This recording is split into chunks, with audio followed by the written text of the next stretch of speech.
All right, guys, a quick demo. This is candidate number 1, software update. I'm sending dummy data, so some of this data doesn't make sense, but the point is just to show you the full sweep of some of these gauges. So one of the things you're going to notice is some of these gauges change a different color. And for example, battery, you can change the threshold to let you know that something is wrong. And instead of changing the text color, the gauge itself is actually going to change color to catch your attention, a little bit quicker than it would if it was just text changing color.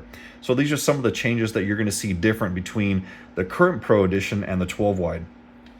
RPM maximum, it's user definable. So if you want to change it from 14,000 to 8,000 RPM, it'll automatically remap the entire gauge. Same thing with speed. If you want it to go up to 160, for example, that's something you're going to be able to change on your own, and it'll automatically remap it.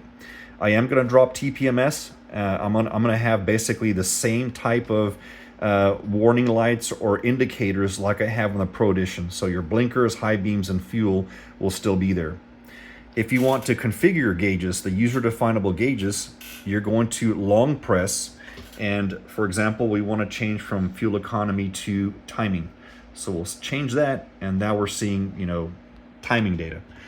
So double tapping will get you to the familiar menu that you currently use in the Pro Edition. I don't have warning lights, general, or sensors coded yet, so it's going to be about a week or two, and then I'll have another demo of that. Visuals, I have 2 different layouts called gauges and digitals, and if I show you digitals, it's going to show you text-based gauges on the right-hand side. And of course, there's some extra white space, so that needs to be compressed and all that fun stuff. It is going to change color to let you know a certain threshold has been met that you yourself define. That way you'll know if something's going on. It'll attract your attention to that specific area. So a lot of progress has been made. I'm going to try to get some real data with one of my cars. But it's going to be at minimum 2 weeks. I've got my Camaro down for a fuel injection system upgrade to the Rebel LS, and the shop truck is going in for general maintenance, shocks, ball joints, and all that fun stuff. So I'm not going to be able to play around with this in one of my cars, but hopefully very soon.